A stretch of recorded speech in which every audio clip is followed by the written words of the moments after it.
And we're back. We're back. All right. For another round of this DSP. ENT. To the king we go. To the king we go. It's AJ. And Darah. Here we are. Deep skydiving. Skeep diving. Skeep diving. Yeah. Deep skydiving, ladies and gentlemen. Welcome to Deep Sky. Deep skydiving. Oh, she got it. Go ahead. I don't know. That's Go ahead, not do really. it again. I missed it. I don't have much more than that. Oh, all right.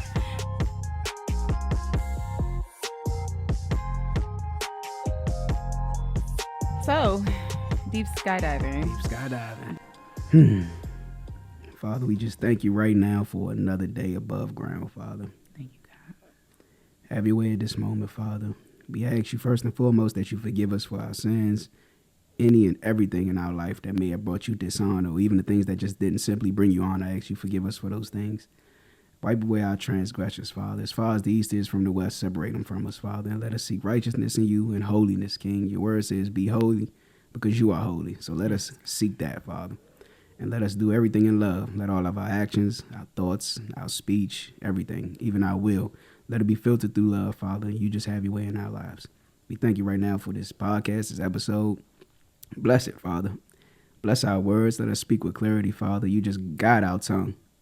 And just let everything we say be honorable towards you, Father. And even bless the ears of the listeners, of the hearers, Father, that they may receive a word of righteousness, Father, a word of healing, something that can help bring us together, Father, something that may give better understanding.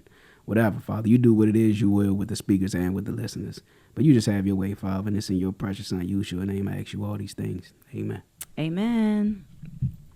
Welcome back, y'all. Another episode of Deep Skydiving. Oh, she done changed I the gave tune it a up little. on me. Yeah, did you hear it? I started Yeah. like deep. Yeah, you deep. tried. No, it was on. Let's try. The screen went off. Yeah, it's okay. It couldn't It was take beautiful. me either. It was beautiful. I know. But it was beautiful. Hola, compa. How are you? I'm good. How are you? I'm good. I'm Darah. I guess I missed that, huh? Yeah, And I'm AJ, so we back with another one for y'all. Man. Another episode. So Hold up. wow. What you about to say? What were you about to say? I was about to tell him to go subscribe to the podcast. Do that then. Yeah, so go subscribe to the podcast. You know, comment, like, share, subscribe, do everything. You know, engage with us. We want to engage with you. We can be found at Deep Skydiving Podcast on TikTok and Instagram and YouTube, and Deep Skydiving Podcast wherever you listen to your podcasts. And Spotify, Apple Podcasts, Google Podcasts, wherever. Yep, and Deep Skydiving Podcast at Gmail. At gmail.com if you want to reach out to us, if you want to contact us. Yeah, hit us up. Anything Whatever. y'all want us to touch on, anything that y'all have issues with us saying or speaking on, or if you like, whatever, hit us up. We are open. We are humans. Yes, we are that part. So, We are divers. how are you since our last episode? I'm good. Good. Any new revelations, anything that came from that? Oh, from that? From the episode? Nah. No. But from me dealing with my foundation setting, yeah. Good. Anything you want to share? No. Okay. I don't hear. Yeah. Well, I will say that I felt like that last episode was very freeing. So if you guys weren't able to tune into the last episode 13, it was in regards to just what was on our hearts. Like we wanted to know, like, again, just downloaded something, went in trying to research for the episode on healthy arguing, how, I should ask AJ about what was going on his heart. But in the meantime, I felt like my heart was open too. And that's kind of like what prompted me to ask him that. So we were just kind of able to clear some things up, get some things off of our chest. And honestly, it freed me up. That's what I was basically asking you, like if there was anything that was developed from that. But it kind of freed me up. The whole day, the whole experience, podcast and after podcast, freed me up. Oh, that's good. But yeah, you felt light. I guess you could say that. Well, I'm just asking. Yeah. I don't mean to I have to learn how to not do that too. It's putting words in people's mouths, but like, what did it make you feel? It's all right. Sometimes you might have to do that if I don't have a word to describe it, which I don't. So that's why I said you could say that. Okay. Yeah. Yeah, for me, it definitely felt lighter. Not that I felt heavy, before that, but just being able to say something like that and being so open to a lot more people than I usually am. Yeah. It kind of felt practicing good. it? No, I haven't. I haven't. I did it while I was here. I'll just be honest. Nah. I did it while I was here. I get it. And I felt good. One, because I was sharing with you, somebody who I know and I love, but also being able to, put it, because when it's on the internet, it's on there, right? Yeah. Like there's no erasing it. There's no scrubbing. Like literally it's there. So just being okay with everything that I said makes me then be okay with myself and how I exist in the world. Like, this is who I am. Can't do nothing else. Mm-hmm. Yeah, so. But I will say this. What's that? I did watch the draft. Like, I looked at it. Mm-hmm. Like, I looked at the episode, and I was like, dang, this is actually a beautiful episode. It was really good. Yeah, It's very so, organic. Mm-hmm. Yeah, you got me. Yeah. You caught me with one. Well, you helped me because, that's not usually my thing. I usually have like a little like list Right. of things, which I did. I didn't but know. That was God. You said he put that on your heart. Because you said that, like, here's why I feel like it was okay for me to do is because you are the type of person who it doesn't matter what's thrown at you. You're kind of like, I can still, I can work through it. So. Let's rock out. Yeah. Kudos. Give me some dap. So this we're gonna go get back on track, I guess you would say, whatever, God's track. And this episode is supposed to be on healthy arguing. Now, this was a topic that you came up with. Okay, like I know. Which no, I want to highlight those things. I'm not saying that because I'm trying to like you did. No, it's like I'm gonna do that. I want you. It's like nah. I know, because I feel like you did that with one of them. You were like, no, that's definitely yours, and I'm like, it's blue, dog. Like. But no, I wanted to highlight it because I want you to be able to like express like what you were thinking about in that, and then we can kind of like go from there. It's just based off of conversations I had with you. Okay. Like we talk about that. We've talked about it quite a few times. Like being able to argue, which I'll give a definition of it later on. But being able to argue without having to yell and say things you regret. All these things that actually destroy relationships in opposed to building them up. Because I do believe like you can argue to better a relationship, but not argue to like put more of a gulf in between us. Agreed. To pit us against each other even more. Agreed. And so that's why I had made that one Okay. the topic. But I felt like you had a lot to share about that because you practice it. I try to. Often. Yeah. Yeah, So, I try to. Because I don't. So my dad, he was a rager, right? And by that I mean like, he did a lot of yelling and things like that when we were younger. And so a part of me like literally just shuts down like when people yell at me and things like that. Shout out to you, Dad, because there's nothing like, I don't think that there was anything necessarily wrong with him more than he was trying to deal with whatever had happened, in his life. Like something prompted him to be that way, but he's no longer that way. Praise God, right? He's no longer that way. He knows how to speak regularly. Like he's not even really angry very much. But at that time, which is a beautiful thing. It's a beautiful thing because I really think that my dad's like, kind of like, angry. Huh? I like not being angry. Yeah, because I mean, I think we all, get that way, right? Because it's one of those emotions, but just being able, like, staying that way, that's the issue, right? Like, I think my dad used to be in a constant state of, like, anger. And nobody knew, what it was. I still to this day haven't had a conversation with him as to why he was so angry. But I say that to say that because of the way in which he communicated back then, I have always been one of those people who said, like, I'm never going to be that person who rages you to like shut down or to get a rise out of you. Like I'm not going to be that person, right? Because I don't like the way it made me feel. So that's why I try to participate in healthy arguing. But again, I can't even call it healthy arguing because a lot of times for me that's just it, right? I'm not yelling at you, but it doesn't mean that I'm not saying things that are hurtful. It doesn't mean that I'm not, you know what I mean? Like it doesn't mean that. Well, that's just unhealthy arguing. Right, that's what I'm saying. Yeah. So I can't say that what I do is healthy arguing more than it's like, and more than it's like I'm just not like yelling at you. But I have learned though, like in doing more, arguing and things like that in my life, that I also know what healthy arguing is. All right, cool. And I have practiced that before, but I don't always practice that. All right. So, what about you? Like, what makes you I've like? never Do you been a practice rager. it? Healthy arguing. Mm-hmm. So here's the thing. With healthy arguing, the only way to practice healthy arguing, both of y'all have to be on that. Yeah. So I Agreed. could be exemplifying what I believe is healthy arguing, and you could be raging on me, and then we both are still not getting anywhere. Exactly. And so I've never been a rager. Mm-hmm. Like I would, once I'm at the yelling point, I'm past the stages of arguing. There ain't nothing to prove no more. Like I want to fight. Right. That's- and I don't fight women. That's why I used to always say, I don't argue with women. Mm-hmm. Like especially if you're not my woman, I'm not about to keep going back and forth with you because I can't do nothing with this. Right. This is not what I'm not defining healthy arguing. What I'm saying, I'm talking about AJ, Right. previous AJ. Yeah, that's like what I we're didn't. doing. Yeah, so and I do believe in arguments. When I get a definition, it's gonna say exactly what I mean when I say that. I believe in arguments. I do believe that we should have arguments. Yeah. I just don't believe that we should have them in malicious ways. That we should execute them in ways that are demeaning or condescending, things like that. Agreed. Yeah, because we're trying to bring us together, not push us apart.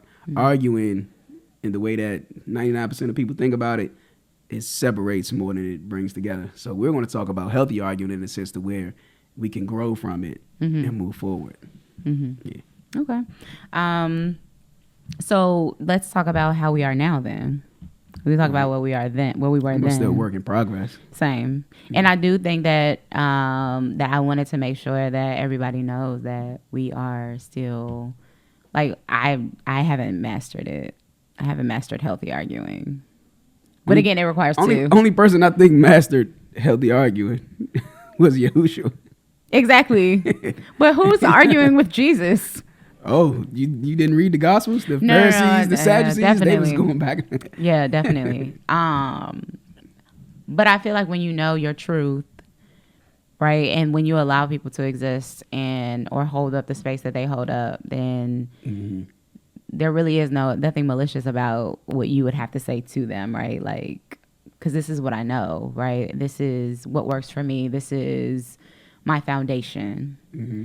So I'm not arguing with you to make you feel dumb. I'm not arguing with you to, make you believe what I believe. I'm literally arguing with you because I'm trying to give you another perspective.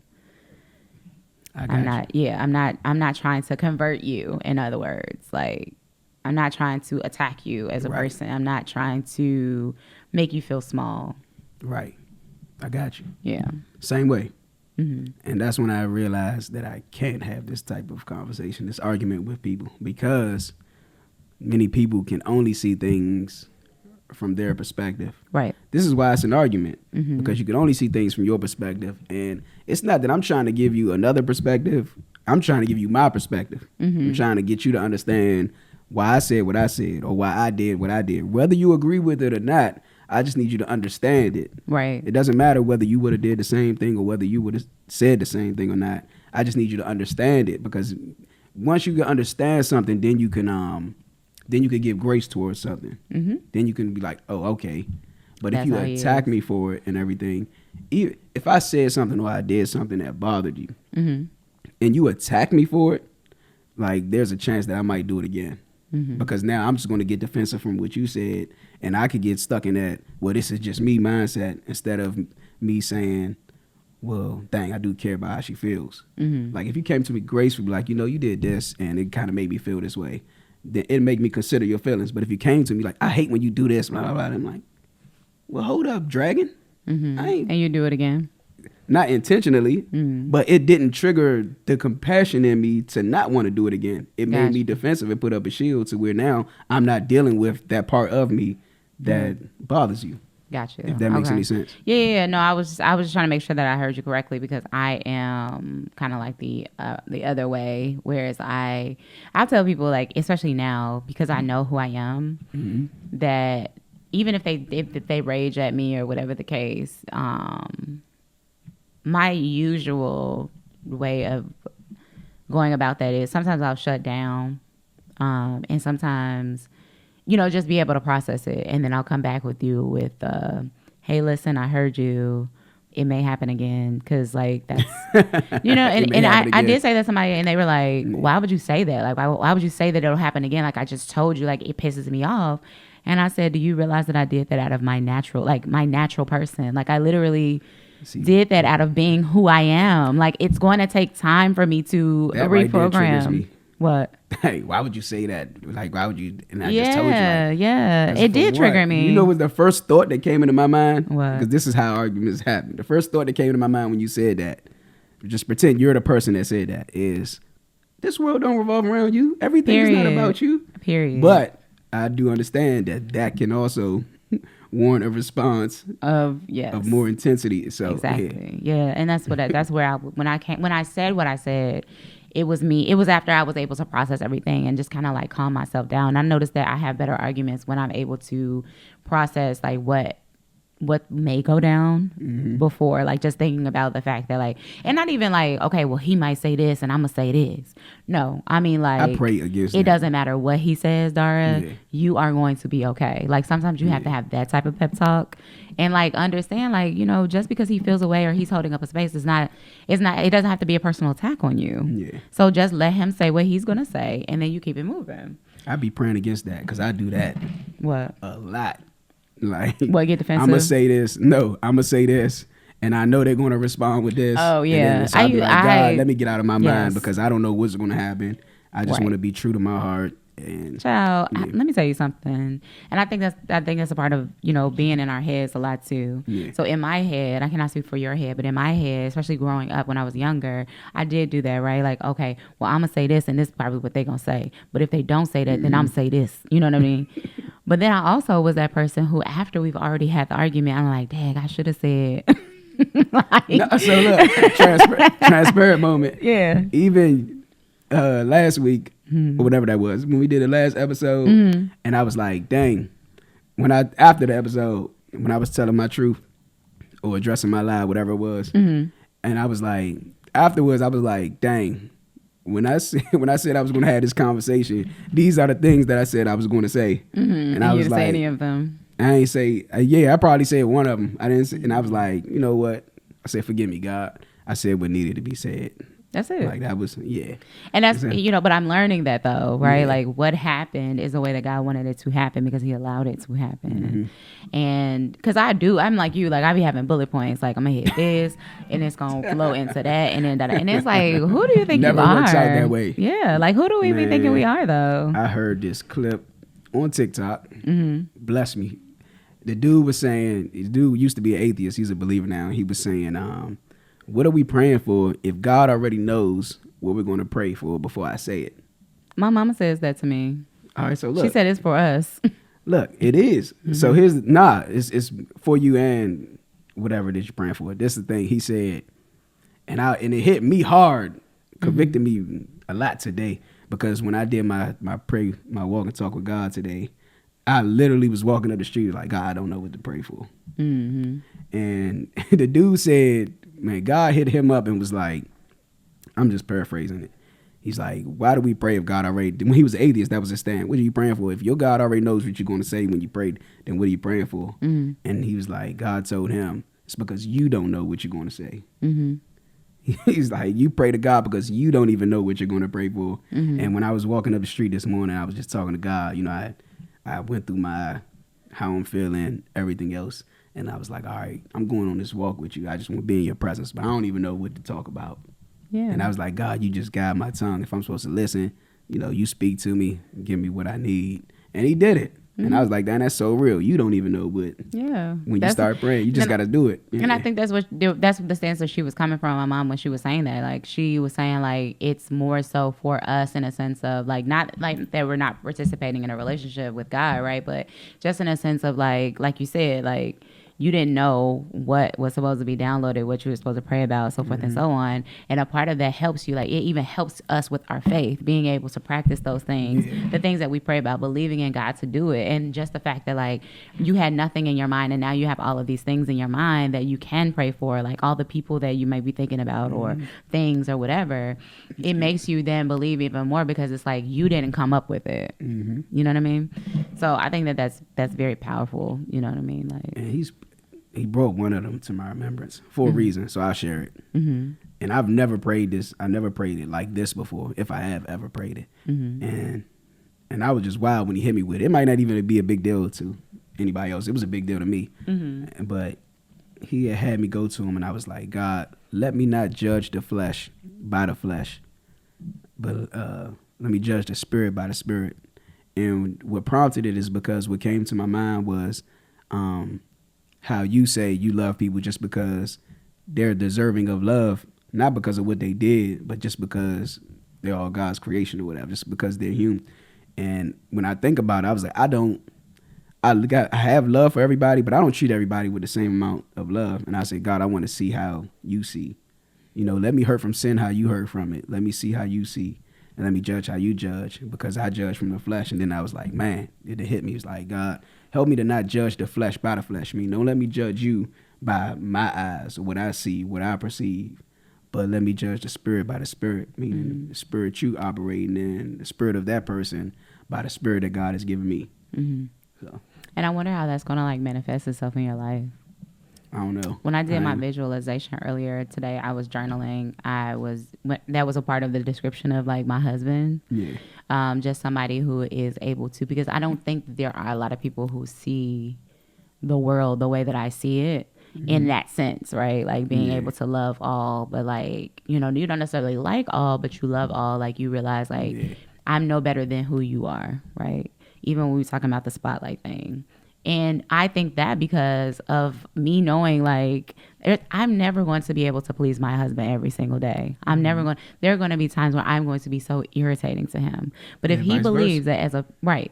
But see, I know what I feel, right? But if he believes like, just like I do, that just as a human being, as God's creation, you deserve love, then I know that he loves me. That's not something that a lot of men carry. I've not dated any man like that, as a matter of fact. And I can honestly say that, like I've never dated a man like that, because most men, well, here's what I'll say. I will not say most men, because I do not know most men. I will say the men that I've dated, because I listen to the men that I date. They get to talk a lot with me because I want to hear it. They have told me that they don't love very easily.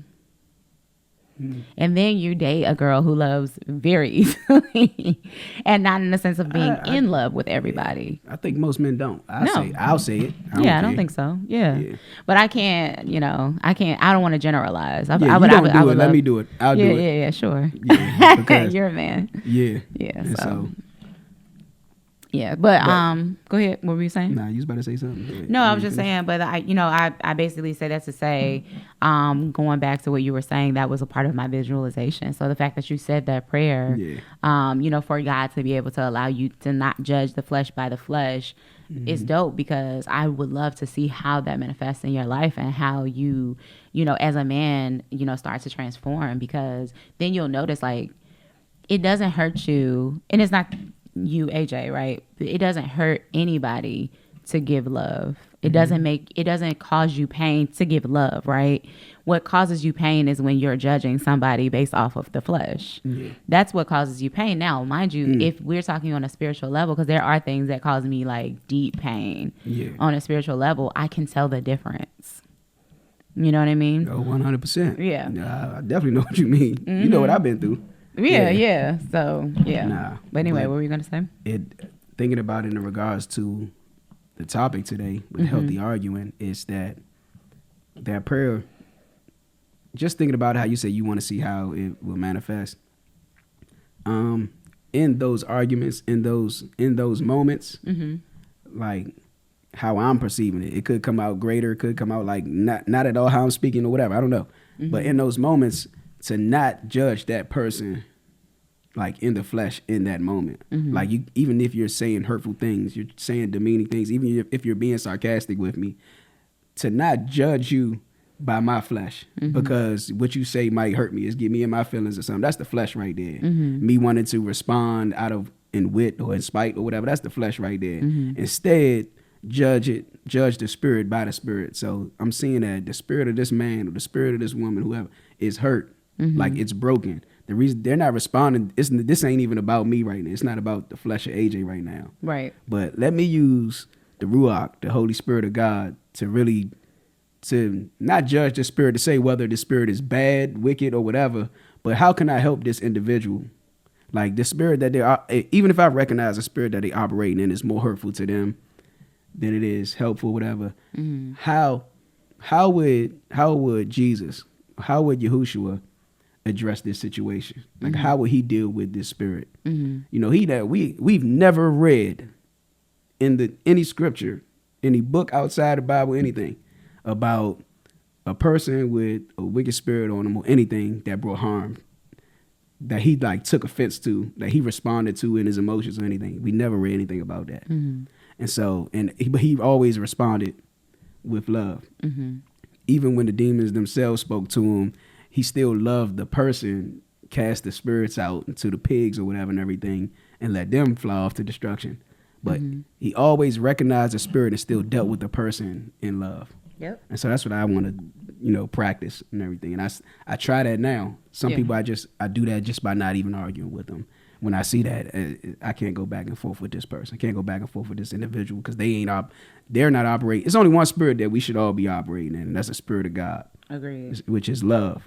And it can say God is love. If you going back and forth with me, I know you're not operating in love. I'm not saying that because you're going back and forth with me, you're not operating in love, but I could tell how you're going back and forth with me. Right. There's a tone and yeah.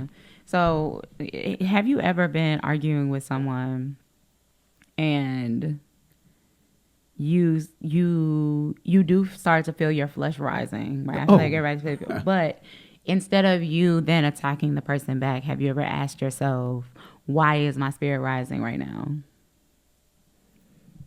Or my flesh rising. I'm sorry, not my spirit. Yes, I have. You have? Yeah. I've did it on this episode. Oh, yeah? Not this episode, but on this podcast with you. Okay, what happened? We're going to get to it later on. Can we get to it now? I put it on one of my points. Okay, we can talk about it now. All right, so when we was talking several episodes ago about,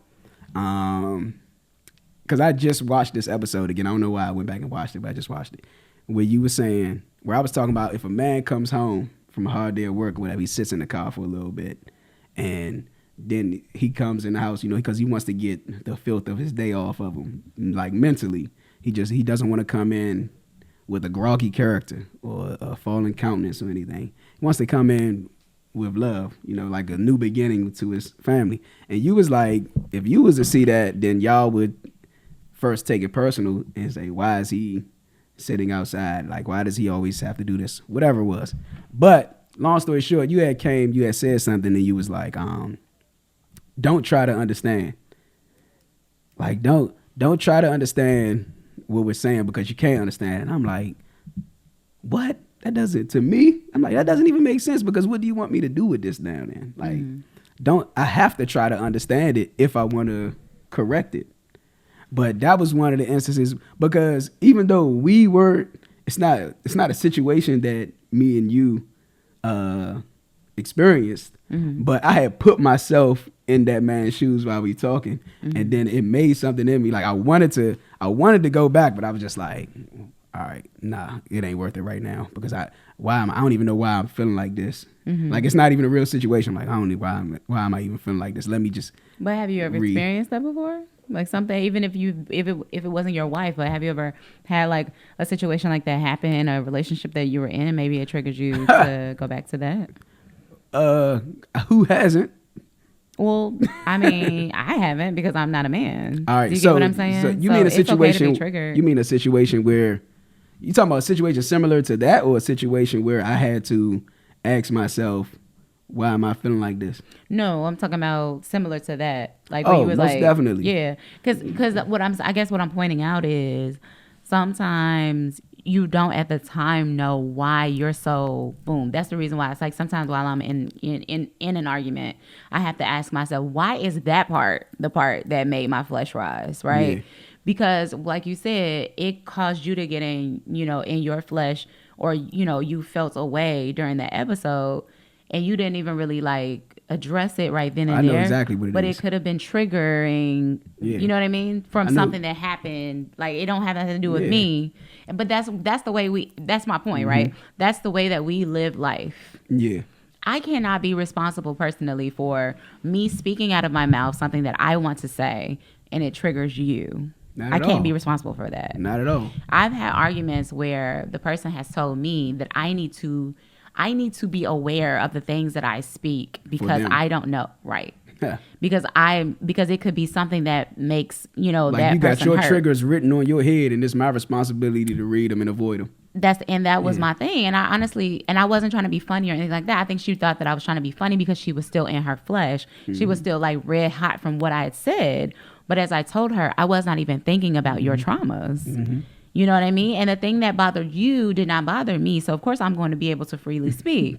And her thing was, but when I'm speaking, I make sure that I don't say certain things because I know that it's going to bother you. But you and don't. I said, right, and I know that's not the case. Yeah. But what I said was, that's not your responsibility. Yeah. You don't have to do that for me, though. And if you are doing that, I can see why there's a level of resentment because you've been trying so hold it hard to back. hold things back Yeah. because you think I care. Yeah. When I really honestly don't. And my thing is, even if you do say something that triggers me, that's I have to hold the space for me and my, 5-alarm fire that's going on You inside do of me. realize that is like that level of maturity to understand that you're responsible for your own triggers. Oh my goodness, That's not something everybody is aware of. that is oh my goodness. Yeah, I I'm realize that talking because about. I want to go out on a limb and say like 99.99% of people Don't get not that. only are they not aware of it, they not trying to be. They don't care. A lot Yeah. of people think that what triggers them is your fault and your responsibility to not do.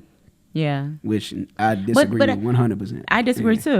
too, but it makes so much sense because of the way in which it was like, it was almost like we were still arguing about it, and I'm just like, why is this not making sense to you, right? As a person, Damn. why is it not making sense to you? But now I get what you're saying. It's like she didn't want to, like that wasn't even her concern. Like I need you to know what is going on with me, and how that triggered me, and that you should watch her mouth.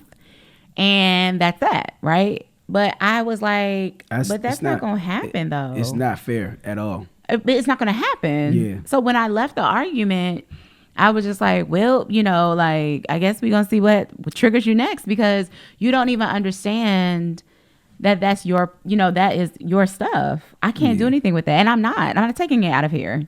So I can explain because this was my hugest trigger where when you asked me, have I ever been in a situation like that? So, and I think I shared this on one of the previous episodes. My biggest thing is don't tell me how I feel or tell me what I meant by what I said. Right. Like that. Yes. And that's what'll get me.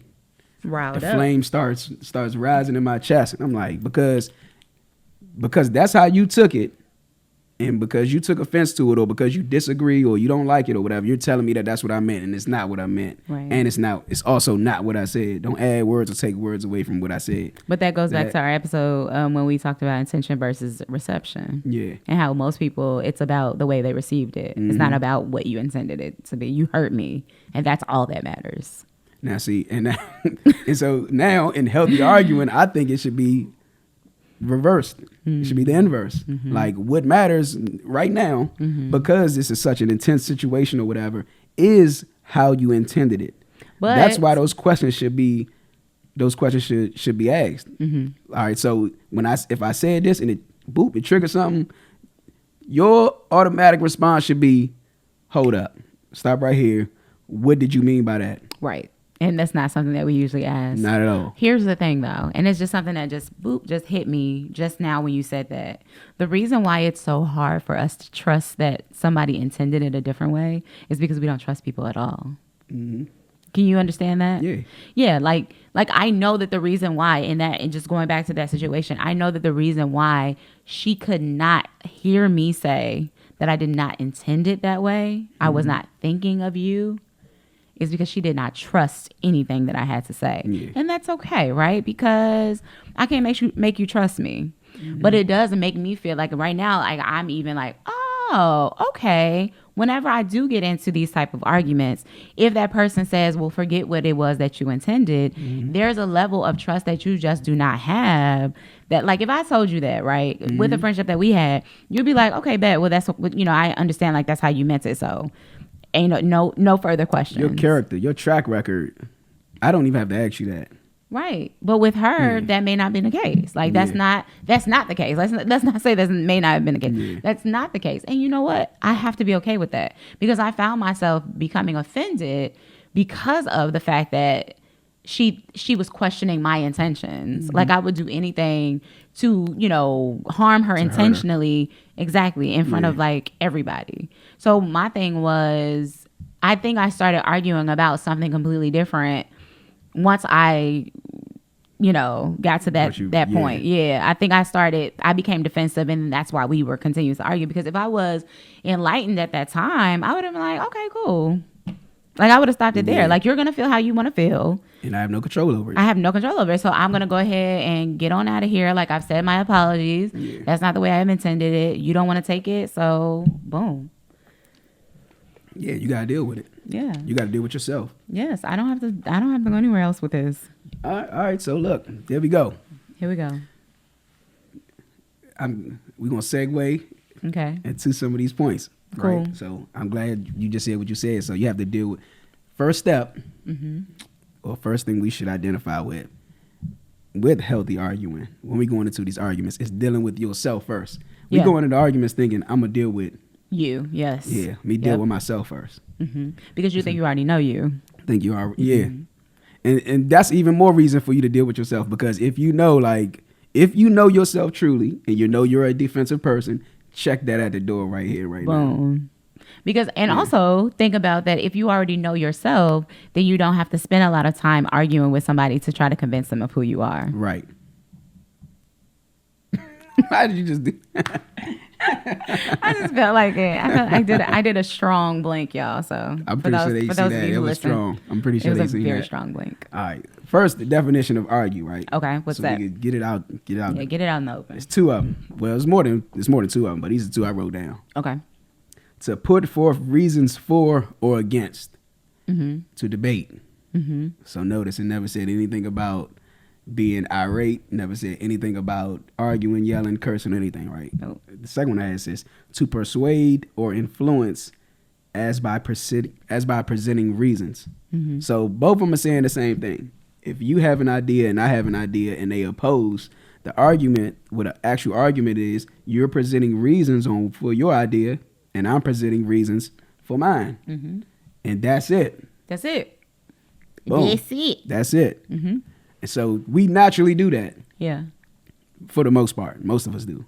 Minus the attacking characters and everything, because we'll get to that. Minus all that, whenever we're arguing, we're always giving, yes, I feel this way because boom, or this happened because boom, boom, boom, this is how I seen it. That's basically what arguments are, both giving our stances, right? So that's our definition, that's our foundation. Yep. Nothing to do with feelings. No. Yelling. Nothing to do with yelling, Rage. none of that. It's just presenting reasons for your idea that you hold or whatever. When there are two opposing ones. All right, so you said something on a previous episode, and I was like, that is... What I had said. You said, anticipate questions and opposition and respond wisely. I couldn't even remember what that was regards to. Proper communication. All right, so it goes perfect. It goes perfect with this. So definitely. When you know that we have opposing ideas about something, then you should anticipate questions and opposition. Would it be fair? This just came to me right now. Would it be fair to assume that anybody who you speak to would have questions or opposition to what you're saying? Would it be fair to? Yeah. To just assume that for everybody? Yes. What do you think that would be helpful to? I do, but I don't think we do it. We don't. Yeah. I don't think, even for myself, I think And think about how insane this is.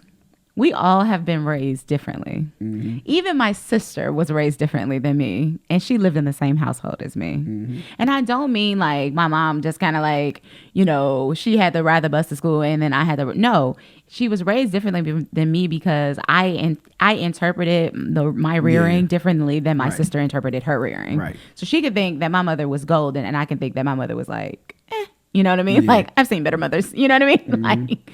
So my point is, because we all have these different, we've all had these different perspectives, right? Mm-hmm. How is it that we come into situations expecting for things to make sense to somebody else who has like literally never lived our lives? It's easy because it makes so much sense to us.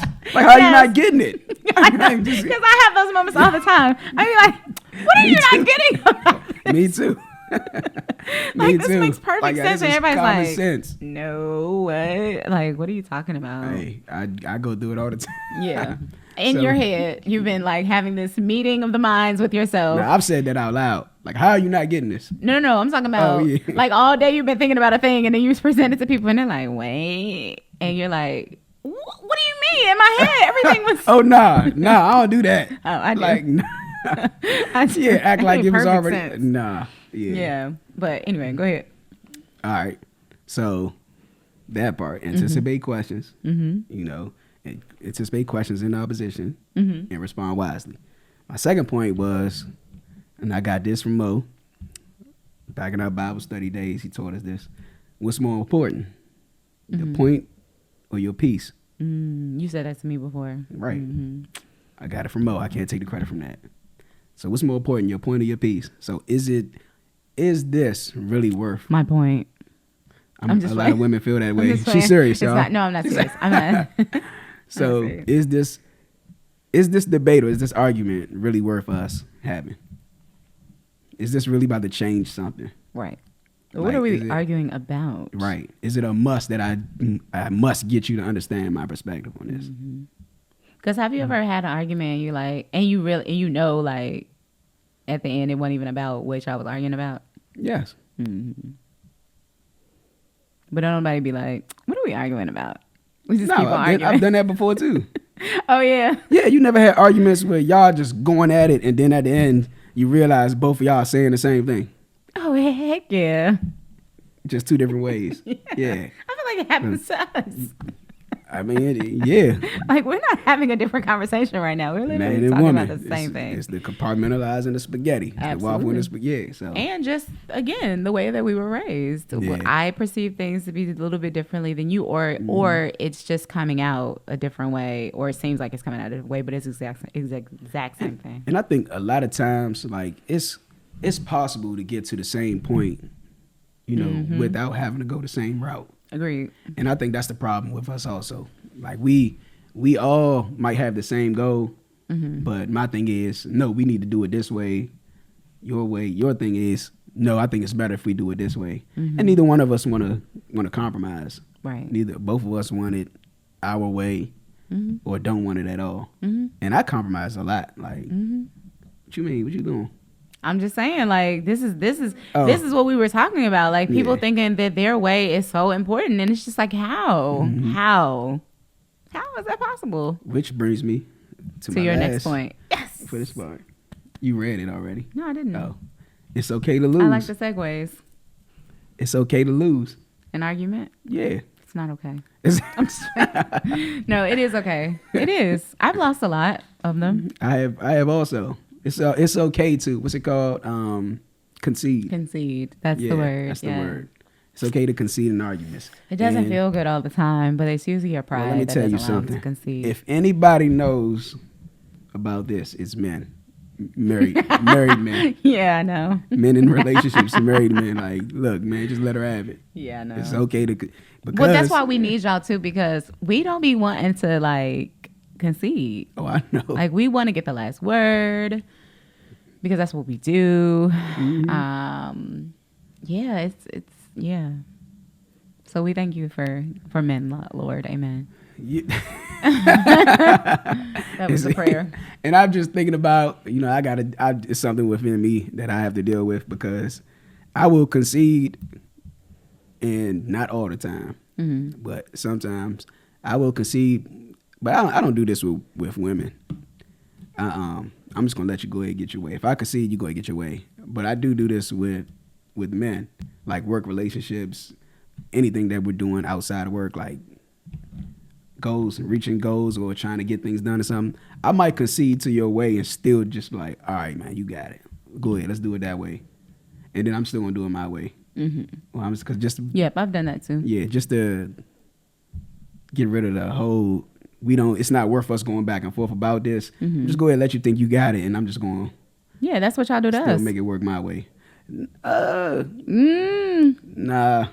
Yes. I don't know. I can't say that. I think some of y'all do. And the only reason why I say that is because it's like it does make for a more peaceful like situation. And a lot of times we do go ahead and do things that that we want to do. But I think that there are a lot of men, especially who it's like, okay, honey, and they'll go ahead and do like that's what makes us so angry sometimes is because we'll see it, like we're very observant. You said we'll this, see and that then it happened. Yeah, like okay, honey, I'll go. You're like, know. can you go to the store? Yeah, I got you, and come back and be like, did you go to the store? Like, oh no, I forgot. But you never planned on going to the store to begin with. It wasn't that they did. Sometimes we definitely. If we tell you, we definitely do. It might not be in a timely fashion that you want it done, but we definitely do plan on doing it. It's just that when you come back with you said you was gonna go to the store, and I was like, all right, man, damn,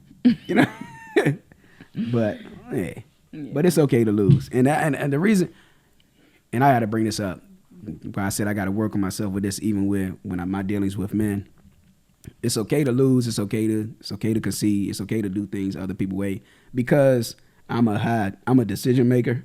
I know how I am. I know that if you leave the decision to me, it's going to work. Not because, and I'm not speaking in pride. I'm not saying it's going to work because I'm the smartest person or whatever. I'm saying it's going to work because I'm going to make it work. And if it doesn't work, I'm going to take full blame for it. Whatever happens, I'm going to take full blame for it. Now, if I hand this thing over to you and it doesn't work, are you going to take full blame for this? Right. And I don't trust people to take full blame for it. But what God is dealing with me with is if you're going to go this route, like if you're going to concede, if you're going to say, all right, we can do this your way, boom, boom, don't short them. They say still do it as if it was your idea. Yeah. Still go forward with everything you have in you to make this thing work. Don't short them just because it wasn't your idea or because you don't agree with it. Still do the best you can, offer your best. So that brings me to, because you said, what you just said, that brings me to in arguing. Have you ever had an argument and apologized for something that you did not do? I didn't apologize for something I did not do. Well, no, yeah. That's exactly what happened, I guess you could say. Yeah, me too. And just for the sake of, and it's the concession, right? It's me conceding, like, you know what? I'm sorry. Because I approach the argument with, I can't tell you how you feel right now. I cannot take ownership for the way that you feel. So I can't tell you that that's not right. Like, you don't feel that way. Yeah. Stop it. So my thing is, if you're telling me that I hurt you, that I harmed you, even if that wasn't my intention, I'll apologize for that. So God had me apologize to my brother back in like 2011. Because we had gotten into an argument and like, I don't know how he felt, but I felt like I'm about to get physical. And so I just walk off, right? That's my brother. I love him. So I just walk off, go to my room and everything. And God while I was at work, he convicted me. He was like, you need to call and apologize, right? And then when I called to apologize to him, he said, yeah, because you did this and blah, blah, blah. You said, and half of the stuff I never even said or did. And I was just like, and God was like, just sit there and take it. And I was like, I wanted to be like, nigga, what? I didn't. God was like, just take it. It's like, all right. And I was at the end of the conversation, I was like, I hear you, man. Love you, bro. Let me get back to work. Yeah. Because what you going? And I guess I'm able to. That blow is softened for me because I've literally been in arguments or had conversations with people, and I've told them what I heard them say, and they were like, I didn't say that at all. Like, and I'd be like, Yeah. oh, you didn't. I don't even know why I said that, but you didn't say that. They admit that? They admitted that? No. I'm talking about me. Oh. Yeah, I'm talking about, like, I've literally been in conversations with people and they've said something like, and they'll summarize it like you basically said. And I can hear them say something I didn't say. Like, you basically said. Like, I just had an argument just this past week like that. And she said, you basically said. And I was like, but you're summarizing it, and that's not what I said, though. Yeah. You're saying you're basically said, but basically saying and actually that's saying. basically what you took from it, but that's not what I said. It's not at all what I said. And so I realized that we were not talking about the same thing. Not speaking the same language. Yeah, but what I'm saying now is I'm admitting to the fact that I have been in conversations and arguments with people, and I've taken something the way that I wanted to take it. Yeah. Because it triggers something in me. But again, people, that's your thing. You are the one who created that in your mind. If the person did not say those words, right, they can't be responsible for the way in which you interpreted their words. Right. They cannot do that. So, You know, that. I do that too. But I don't go back at the person like you basically said or tell them how I feel about what they said. If I concocted some ideas in my mind, like this is how this person feels about me based off of what they said, or this is what was implied by what they said, my mind goes all the way to the end of the road with it. And I'm like, all right, I realize, and I'm like, God help me, because I do not know for sure if this is how this person feels or this is what they're saying, because it wasn't clear. So let me let it go, and then, let them clarify it. Like, I want to watch their actions. Let their actions show me what they mean. Let their future speech tell me what it is, how they feel about me, or what it is they mean. Because I don't want to, because this is something that bothers me so much that I hate. Like, with my past relationships, like, you took one thing and you let that thing snowball, and you blew it all up. And then when you come to me with this blown up version of something that I never even meant or barely even said, like, you went to the worst case scenario with the whole thing and then brought it back to me. And now you left me to, like, undo all of this. And that's not fair. And I told you, how I live my life is I don't want to be unfair to somebody. So I might go through that in my mind, but I'm just not going to hold you to that, because I already took it to the worst case. And then I'm like, God, help me undo this, because I don't want to treat this person the way that I think that they feel about me. I want them to show me how they feel about me. I like that. And the reason why I like that is because, how we always say, what did you hear me say? Yeah. That's important for healthy arguing. What did you hear me say? And I'm thinking a lot more people are starting to grasp that concept. Here's where the obstacle comes into play, though. There are some times where you'll say something and the person takes it a complete opposite way of how you said it, but you never know. Like you said, sometimes you'll go away from it and then take it to the extreme and then ask God to remove it. So that's the reason why I like that you said that, because, again, people, you're going to have to deal with that yourself. Like, if you're not going to say something to that person, like, what did you hear me say? Because practically, there haven't been a lot of arguments that I've been in where I've been like, well, let me tell you what I heard you say. Yeah. There's not been a lot of them because we're in the heat of it, right? We're debating, like, right? So I don't usually stop in the middle of it and be like, skirt, like, let me tell you what I heard you say. So if that's the case, right, if you're going to hold on to it, then it's your thing to take to God and figure that thing out. Do you agree? I agree. And that's exactly what I feel like I heard you say just now. Yeah. Like, I'll take it to the extreme, but I'm doing that. You're doing that. It's not something that I said. Right. It's what you took from what I said, how you took it. You own that. You went to God with it.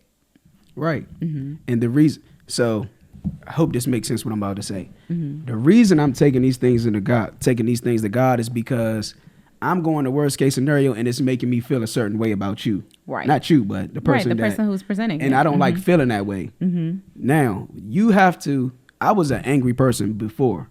I don't want to be angry anymore. Like, I don't like how my life. I don't like the way that my life was going when I was angry. I don't like how I was conducting myself with people. I don't like how people seen me when I was angry. So once I go all the way to the end of this road, to this worst case scenario with you, it's making me angry with you, or it's making me feel some kind of inadequacy or something with whomever, whatever the situation may be. I don't like that feeling. And so now I'm like, God, what is this? Why did I go this far with it? I don't know if this is even true. Deal with me with this right now, and then deal with our relationship also. Like, show me with this person. Let their actions, that's what I said, let their actions show me exactly what they really meant. Like how they really feel. Now, the thing is this, on the opposing side, you have people, and I'm not saying that this is their character, but there's a lot of spiritual oppression that's over people where they can't help but to be angry. So they're not going to go to God and say, can you help me deal with this? Because a lot of people agree or disagree. A lot of people like to be mad. Right. Like it's some kind of, what's the word I'm looking for? It's the poison that helps them survive, remember? Right. They know what it's like. They've always been that way, so this is where I'll stay. It's their default defense mechanism and everything they like. And so they don't know, it's not going to click in them to say, why did I go this far with it? Right. Because it helps them to go that far with it, and feeds their pride. It feeds that fire in them to be able to have something to go back at you with. And I believe that's what ragers have. Like that's what ragers have, and that's why that's why I can't deal with that spirit, right? That rage spirit, because it's literally nothing you could do. It's nothing you can say or do to appease that thing. It wants to go past that worst case scenario. It wants to take everything there and bring it back to you because it just wants you to hurt just as it's hurting. If that makes any sense. Yeah, that makes perfect sense. It was something I had to say about what you were saying, but I didn't want to. Oh, I'm sorry. No. I mean, I wanted to be fully engaged with what you were saying, so I had to let that go so I can download. I did. And that's another thing, too, that I think is important as well. Like, if you are only listening to respond, then you'll lose a lot of things in the argument. And that's the reason why a lot of people, I feel, they don't hear what you say. They don't hear the fullness of what it is that you're saying, because they're looking to be able to just respond to you. Like, but I said some more than that. I said more. And you're like, but this is what I heard you say. So even in text, even if you write a long text, yeah, you respond to the one first, little. Yep, you said that. That's what we do, right? The women. But yeah, like it's difficult for you to really communicate effectively if you are only listening to respond to somebody or arguing to respond to somebody.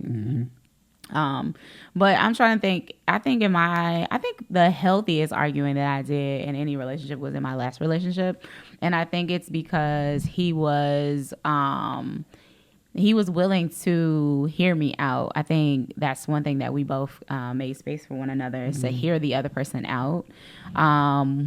But I don't think that we came from, like, I think also that you have to be okay with, like, if you just cannot agree with that, whatever that person, is saying too. Like, okay, like, I hear you, but I understand it, but it's just not going to, and I think that's what happened with me. With it. Yeah, with the both of us.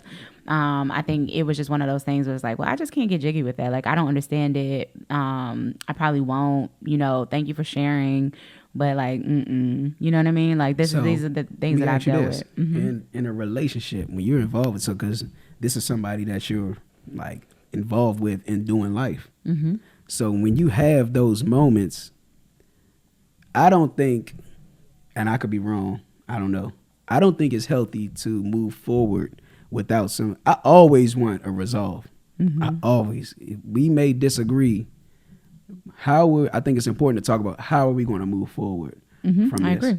And so I believe there has to be a compromise. So if it's that serious, if it's involving us, like if this is affecting us as a couple or whatever, how are we moving forward? We have to come to some kind of resolve. Somebody's going to have to compromise something in this. And so how do you move forward with that? Like, we can agree to disagree, but does that mean we can't move forward in what I believe, or that we can't move forward in what you believe? Who's going to be the person that's going to concede to that? So I feel the same way as you. in a sense that there has to be some sort of resolve. I think that in that situation, that wasn't always the case. Like there was never in resolve. I just think that the connection wasn't there. Yeah. So if you don't, it's like the seed, right? And the plants coming from, or the, the fruit and everything coming from the seed. If the seed is not there, then it's just kind of, nothing's growing. Yeah, like we can't do anything. Like you're nice, I'm nice, we can talk, it's fun, we can have food together. You know what I mean? But there wasn't anything that would just like make me stay, you know what I mean? Yeah. Like I don't want to necessarily like this is nice, I'm learning things, da da da da da. But I don't necessarily have to keep moving forward or grow from this. Right. With you. Like I can grow away from there because there's nothing keeping me here.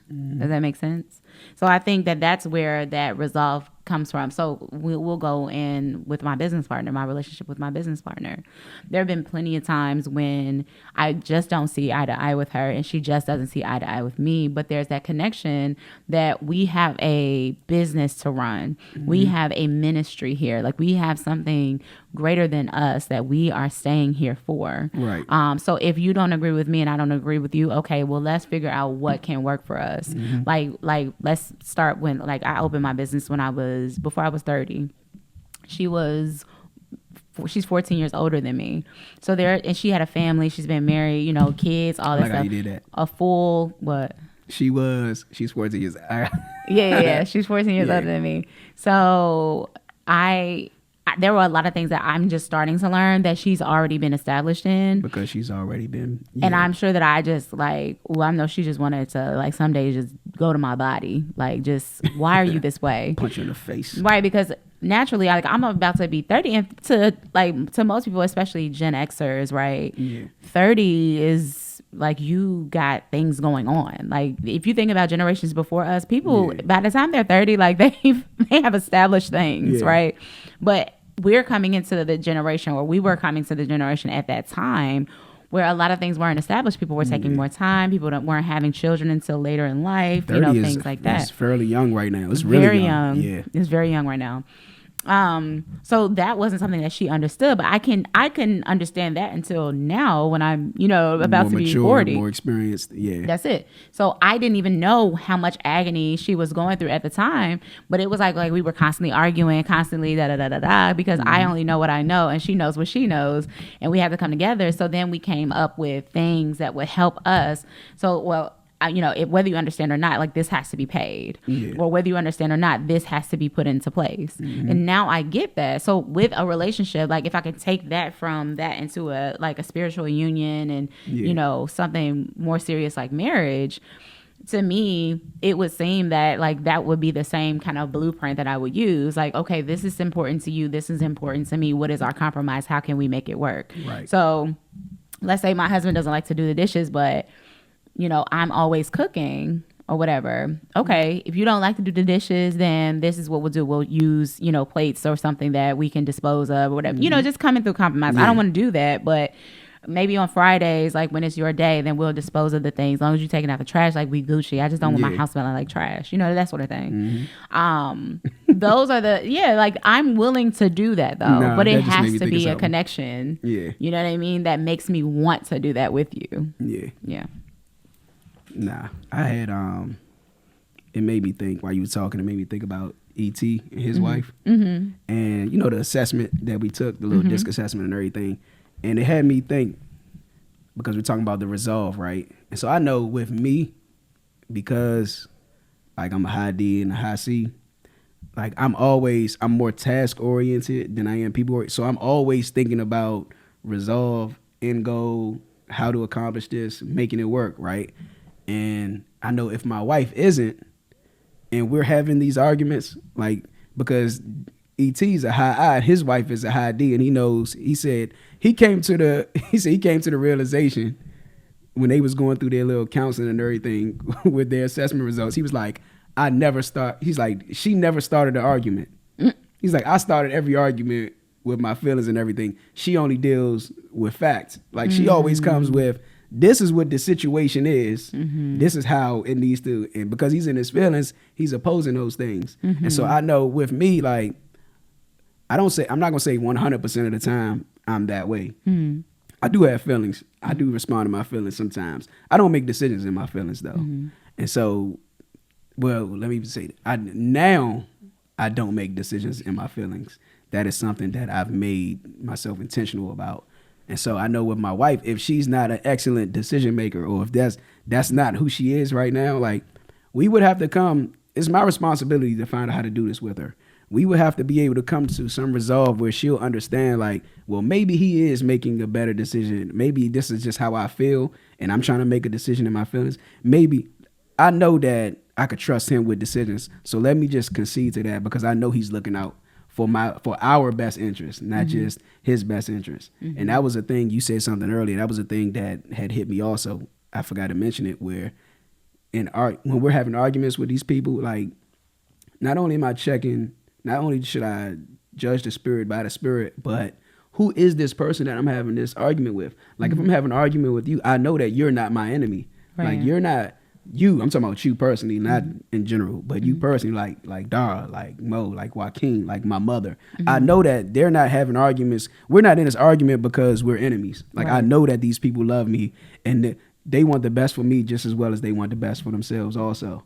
So should I take offense? Should I get defensive to what they're saying? And just knowing who these people are and really analyzing how they operate, like how they digest things, how they understand, like, not only should I not take offense to it, like, is what they're saying valid?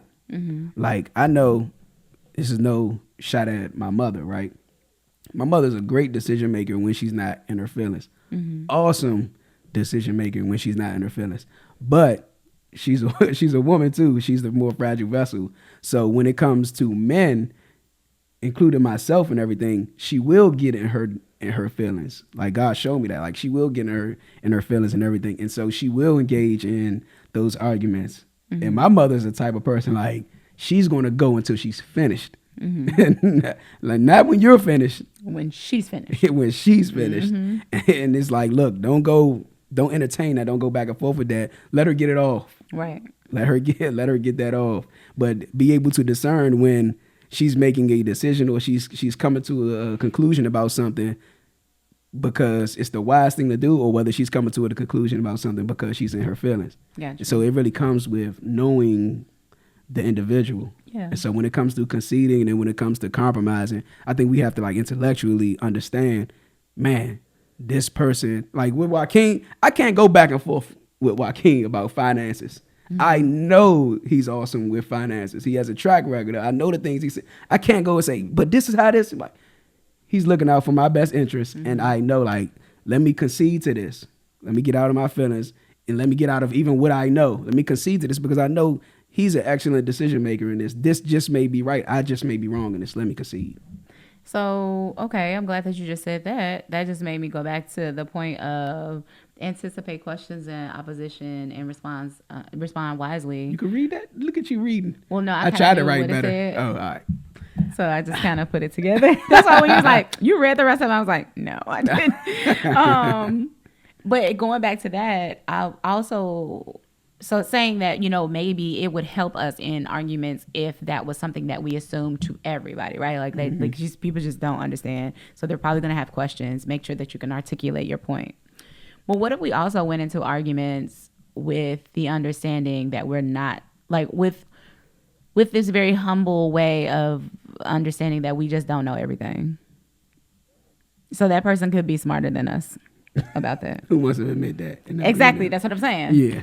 So I feel like we go into these arguments with just like this high level of pride and like, you know, I'm going to make sure that person knows everything.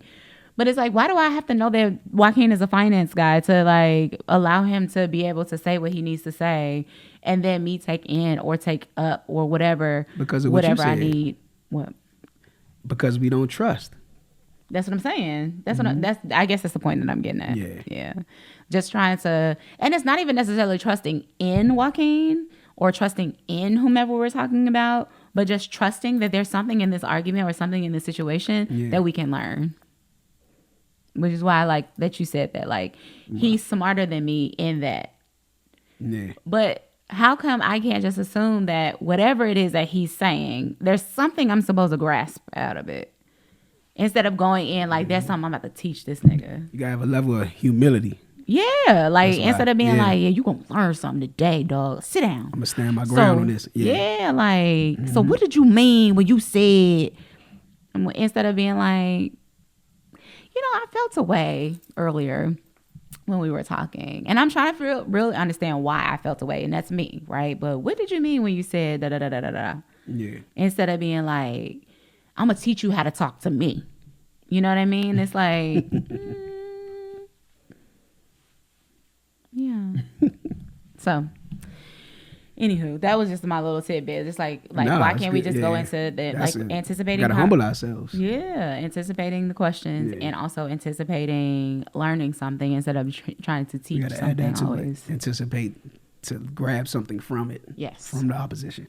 Yeah, we gotta incorporate that too. Yeah, I'm with it. All right. I got this. I stole this from ET too. Okay, He said, I like it too. he said, are you a tent builder or do you bring the circus? Am I a tent builder or do I bring the circus? Yeah. So, example, Okay. he was saying when he said he realized Didi never started an argument. Mm-hmm. He said, I started. He was the he circus. realized that he built the tent. But Didi said, if you build the tent, Then I'm gonna she's bring the gonna circus. That's one of my favorite episodes. I die laughing every time I That's watch funny. it. Yeah. That is too funny. Yeah, he said, I'm building tents all over the city. I'm wondering where all these bears and lions and elephants come from. He's like, if you build that tent, she gonna feel it. Wow, that's So- cool. What, are you a tent builder?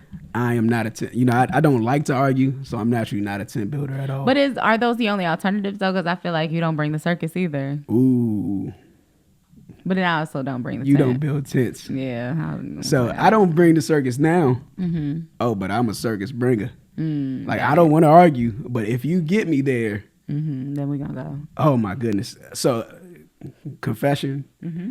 I battle with this today. Mm-hmm.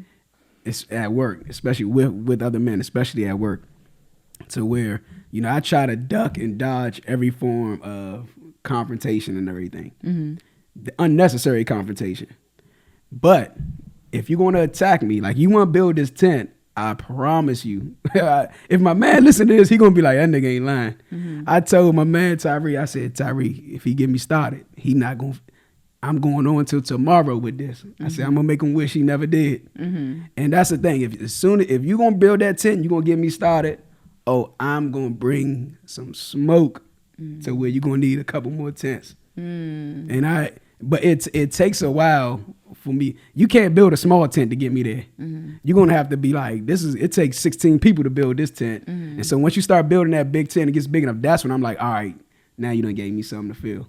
Okay. And I gave this one dude the blues. He's one of my apprentices. I gave him the blues to the point where the guy that's always leaning on, my man Antonio is always like going on people, making fun of him. He not no more. He done changed up a little bit. But he's always like irritating people.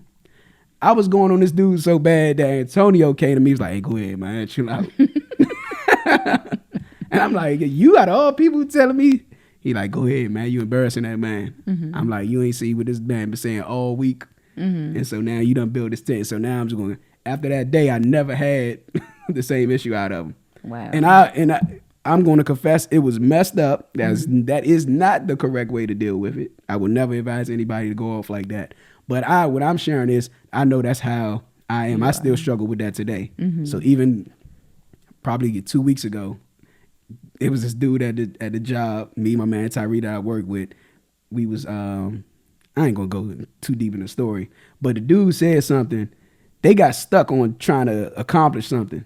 And so I stepped in to help, not to make it seem like they ain't know what they was doing or anything. And then somebody want to say, that's the problem now. Got too many chiefs, not enough Indians. And so I'm like, I laugh, right? And I was like, he don't know what he's starting. Right. And I let the first one go. And then the apprentice was with him, said the same thing. And I'm like, I look at Tyree, I said, hey, they don't want to get me started, man. I said, I promise you they don't want to get me started. And Tyree, quiet dude, he just laughing. And then the big dude said it again. And then, after the third time, I just had to start letting him have it. I caught myself, but I just had to start letting him have it a little bit. But again, I'm saying it's not the right thing to do. Yeah, I mean, if you had to pick one or the other, I would say that I probably do both. It just depends on the relationship. Yeah. I never want to be the tent builder. Like, I'm never trying to start But I mean, arguments. sometimes, but even going in there, like I'm not an argument starter. You know that I consider it being, but you're saying I'm not considering that. You're saying that the man was saying that so that he could start an argument. He was just saying what he wanted to say. No. What I'm saying is, there have been times where I've said something and I've started an argument based off of what I said. But did you say it like with But I a wasn't trying condescending to. tone or something? No. That's what I'm talking about. Like, your feelings is what. So he got in his feelings because I stepped in because they didn't know what they was doing. They couldn't get it. And so now he got in his feelings and responded with, oh, the problem is got too many chiefs, not enough Indians. Everybody want to be a chief. And so I'm like, I let it go because I knew he was in his feelings. But once you say it too many times, you're trying to get a response out of me. So I'm going to give you the response. That's what I'm saying. Yeah, I'm probably just an equal opportunist then, because I can't say that I'm, you know what I mean? Because Yeah. I know I don't build sense with you. Like, Yeah. I'm not, I don't know.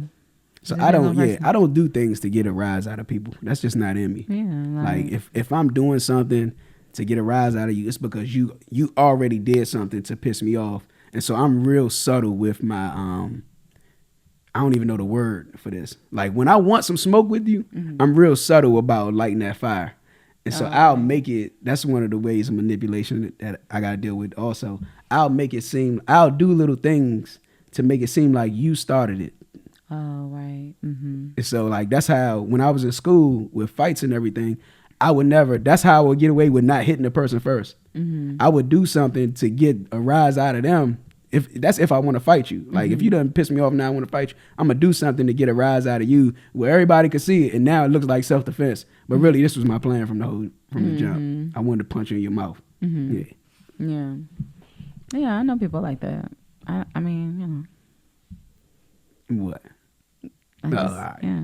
So, in these arguments, now these bullet points, I'm mad that I got more for this than I had for the good side of arguing. Right. But these are the things that don't help healthy arguments. Let's say that. Okay. Things to avoid. Okay. So, like, deflecting. Bringing up things that have absolutely nothing to do with the argument. I can't, like, when I hear that, it makes me think people are dumb. Nah, for real. Like, I'm like, dude, what did that? And it makes me want to stop. I'm like, dude, what does that have to do with anything? Like, what are you talking about? Like, you never had that problem? That's why I laugh, because I always say, are you dumb? That's like my signature phrase. Are you dumb? I be wanting to know. You say that? You say that out loud? Yes. Are you dumb? No, you don't. There's no way you ain't. Okay. You can't. Oh, yeah, you build a circus. You build a tents. I'm building tents. You build a tents. Oh, You gonna okay. ask him, are you dumb? Like that?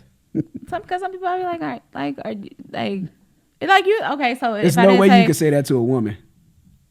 No, I don't say that to women. I about to say, I don't think no I've way. ever said that to women. But I did say, remember I told you, we was having that conversation about, me asking the girl, like, did you think about that? Like, you know you don't have to say everything that Yeah. comes to your mind. Like, I say stuff like that. Does it make me a tent builder?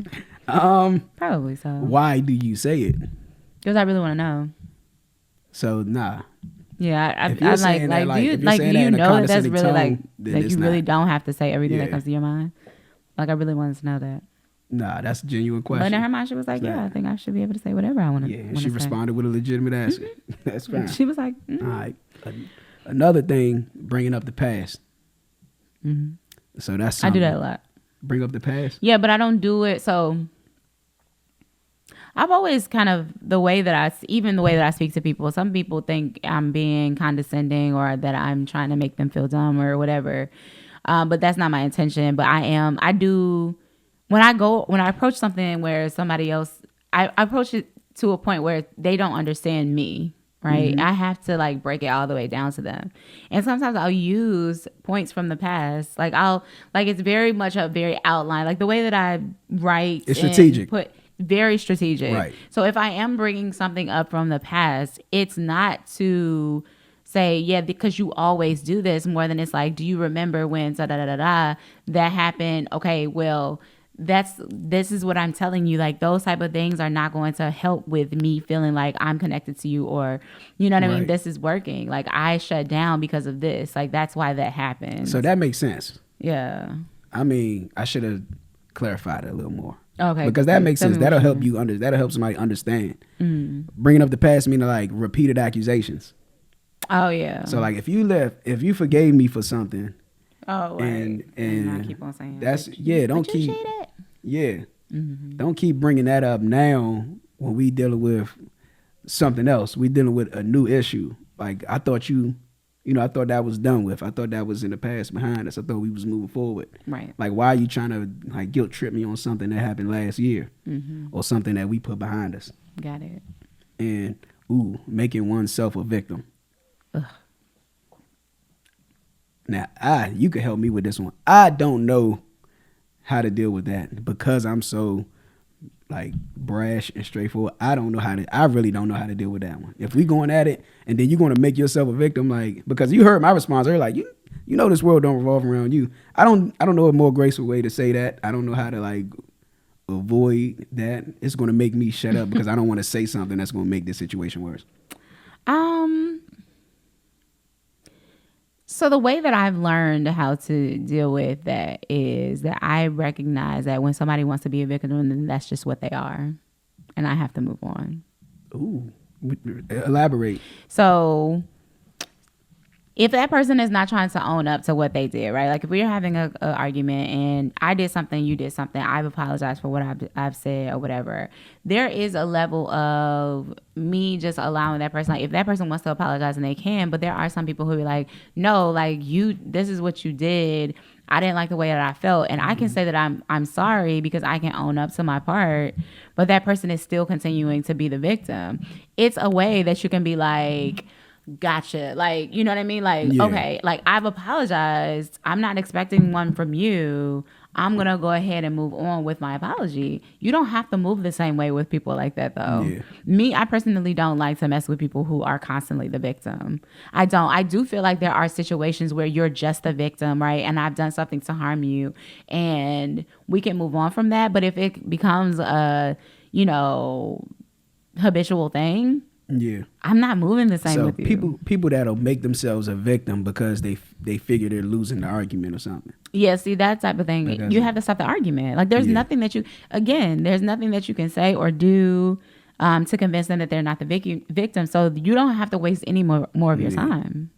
Thank you. Like I So feel how do like you move that's forward? How could you move forward from that, or you don't? So if you are married to somebody who's constantly the victim, I'm sorry. I don't think I I'm don't know getting how to. married to that. I don't know how to help somebody like that. Yeah, I'm not getting The only married way to that that. a person can be able to see that they've constantly been a victim is from them being able to see themselves. And you have unfortunately married somebody who is not able to see themselves. You can't make nobody see themselves. You can't. You can't. You can tell somebody till you're blue in the face, this is how you are, this is how you are, this is how you are, and they would not see it. Yeah. And so these points are the points that I'm saying to avoid, Right. so that you can have healthy arguments. Right. These are the points that provide unhealthy arguments. They contribute to unhealthy arguments. And I'm glad you said that because I'm thinking about being in a marriage with somebody who is constantly the victim. With that it takes a very awesome person to continue to stay in a marriage with somebody who's like that. I'll tell you why. Because I do feel like you can still be married to somebody like that. It's just one of those situations where you have to be bigger than yourself. It's hard. Be honest. You ain't that big. I ain't that big. I ain't that big either. Yeah. Because But I'm also not married. You have to, that's like saying you are attaching yourself to somebody who believes every single thing is about them. And I do not believe that at all. But that's for people who are already there. Some people are already there. They met their, wife or whatever in middle school, or their husband, when they were in 10th grade or whatever. And it's just like they've always been like this. They've kind of gotten into a rhythm of that. And again, the only way that a person can see themselves is if they see themselves. You can't show them themselves. I don't know if I ever read this. What's that? I don't know why it came to me. I put this in there. Right, because it's about like boyfriend and girlfriend and marriage and everything, right? And so it says when you're a boyfriend and girlfriend, you could be on some selfish stuff, but when you're a husband, you're that for a wife. When you're a wife, you're that for a husband. Say it's not about you anymore. The husband responsibility is for his wife, and his wife's is for the husband. Said we ain't a team. We a team consists of multiple people. Since we're one body, we're supposed to be on one accord, and ain't no way we can do that unless we are 100% for each other. And so it's like, what are we fighting for? We ain't enemies. And so like AJ can't be in a marriage with somebody who's always a victim, because that's telling me that you're 100% about you. Yeah. Like, let me be 100% about you. And then if need be, you tell me like, this is how what I'm doing, this is how it's affecting you. But don't be a victim just for the sake of an argument. Don't be the victim because you want to see me, you want to manipulate my ways or whatever. But you have to be 100% about me. I have to be 100% about you, because I'm not seeing it as me and you. I'm seeing it as us. Like, the reason why I want to change is because if I hurt you, then I hurt me. That's how I feel. That's how you got to see it. Yeah. Agreed. All right, so, attacking one's character because you're losing. I see that more than not. Triggered. That's a trigger? Yes. Tell me about it. Quickest way to get me to shut down is when you like start attacking the person. Like when you start attacking me. Yeah. And we talking about the couch. Like, we're talking about the fact that like you didn't move the couch yesterday. You be like, you're just so dumb. Like, I don't understand. Like, what is not working up here? Like, you just act so slow. Are you dumb? Yeah, I did say that. That's attacking a man character. But it wasn't an argument. Like, I really be like, what, like, are you dumb? Yeah. No, okay, so perfect example. I had to ask somebody who I was with if he was dumb, because I repeated the thing 3 times. So funny.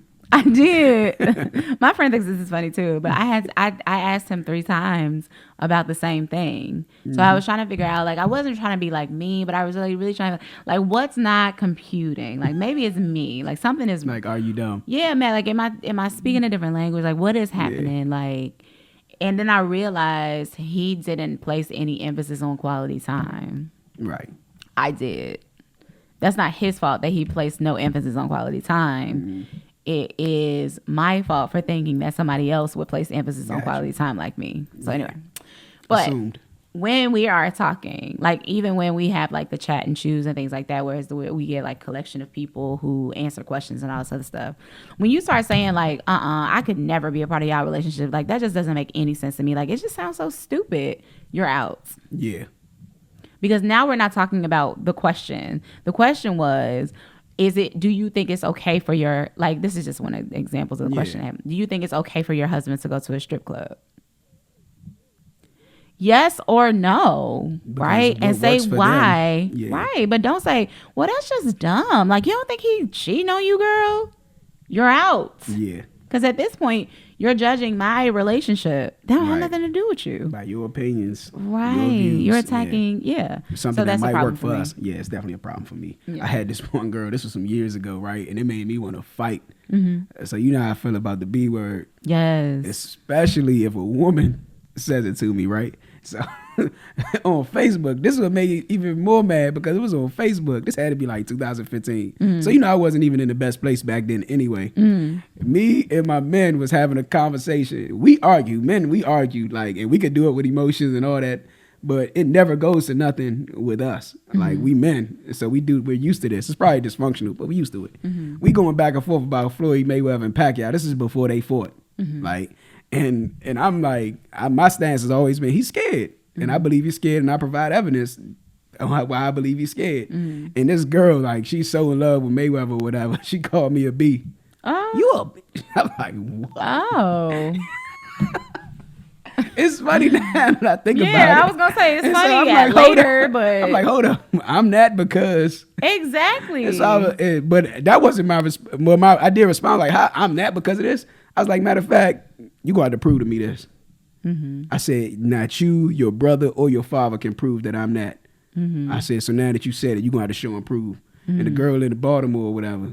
And so I was like, you ain't that far. You right up the Parkway. And I was dead serious. My man was like, yo, chill out. Yeah, I'm like, nah, let me chill out. She on your post. You ain't check her. Right. Right. So nah, like, nah, if I'm a bitch.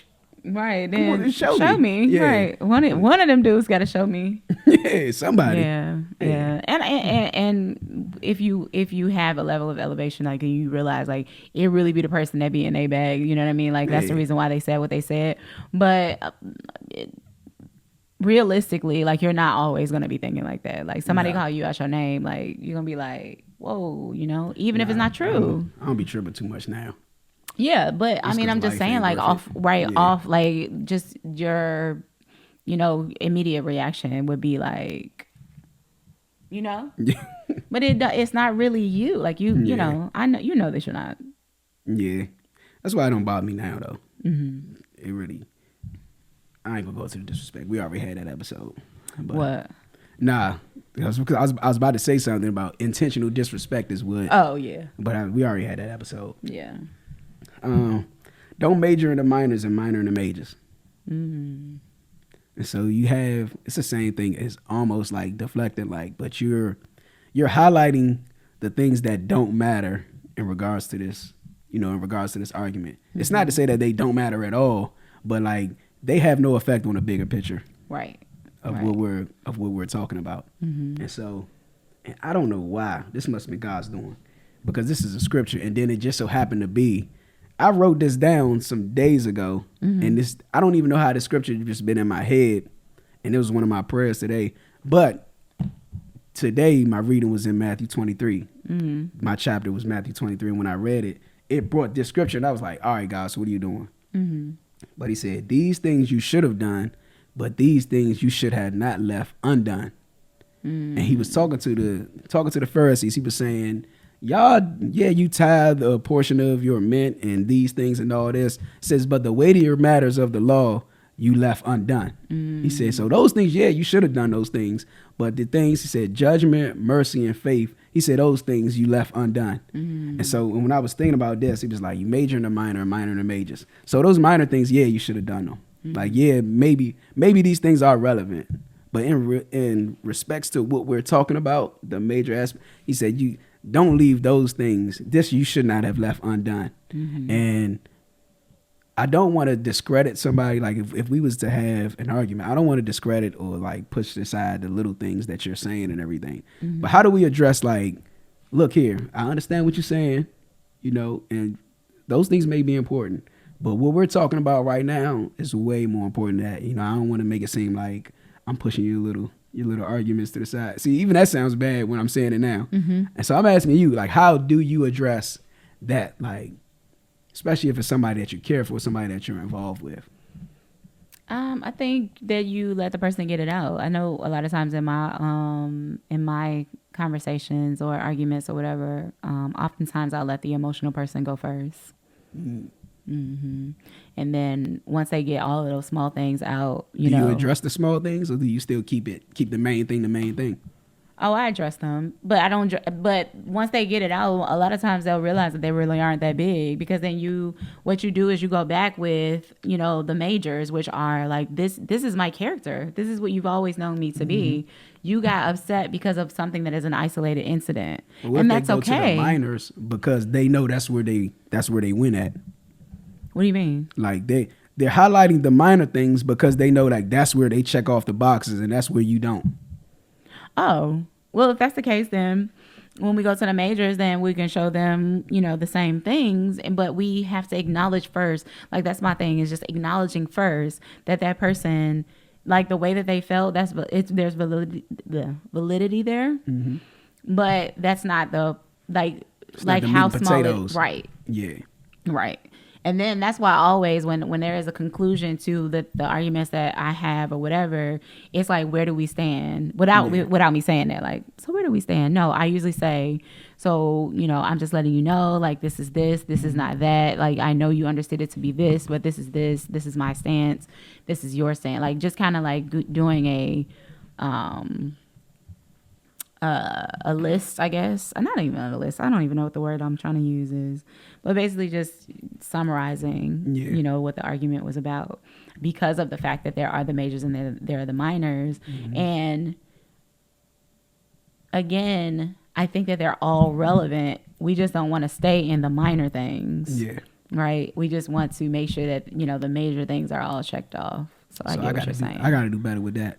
Yeah. Because I'd be focused on the major things, and I will easily say, why are you bringing up the little small stuff that's even nothing? matter. Yeah. Well, so I think that it would be good, and this is again my thoughts, that you do learn how to do that because you want to be married. Yeah, I know. Yeah. So you're gonna realize like you really honestly don't care, right?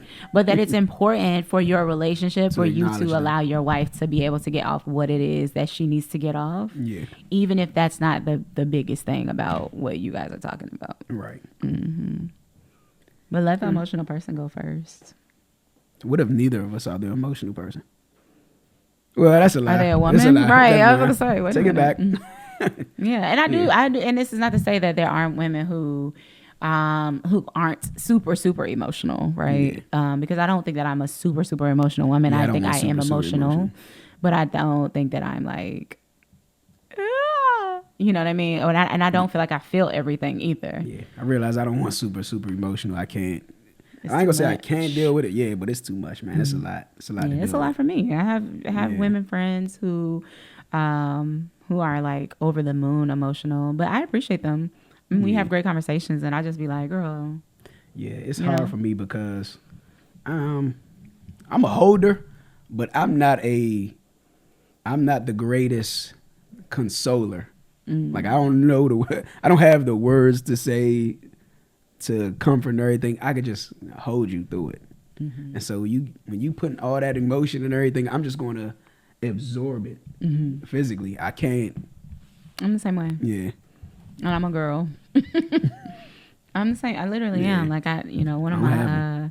one of the young ladies that used to work at the shop, she said that she was really like crying, hysterically one day. She loves to bring this up too. And she said, I came into the lunchroom and I said, you okay? And I like rubbed it. Hey, you good? And I was like, you good? And she said she nodded. And I was out. And I like literally was like, okay, girl, call me if you need me, okay? That reminded me of Kevin Hart's father when he said he almost drowned. He was like, almost lost you back there. Yes, like you just, I don't know. But I got a cousin who, honey, if you crying, she gonna cry with you. I'm just not her. Some people have, that's their gift. Mm-hmm. And the crazy thing is, you need both. I empathize with people though. Like I could feel your hurt. Yeah, but you're not. Yeah, you can't get it past a certain. That's me too. And there's some stuff that I be crying about, and I be like I'll literally be welling up watching like something that I've connected to, and I'm just like, why am I like this? Not even sad, but like that person felt it though. Like I could tell the emotion behind it. Like ooh, like that did something to me, Yeah. So like when I see reconciliations, like genuine Jones, like father son. Yes, or when people come from the military and like surprise their kid at school. Yeah, it touches my heart. My heart. Dogs too. Dogs when dogs see their owners. Mm-hmm. Anyway. All right, so I got 2 scriptures. Okay. Both in Proverbs. Okay. One says, if a wise man contends with a fool, he said, whether he rage or laugh, there's no rest. So it's saying whether the fool rages or whether the fool laughs, he said, the wise man still gets no rest. So what it's saying is it's better not to argue with a fool. Don't go. Yeah. When you realize you're arguing with a fool, just cut it. That's the part where you're like, are you dumb?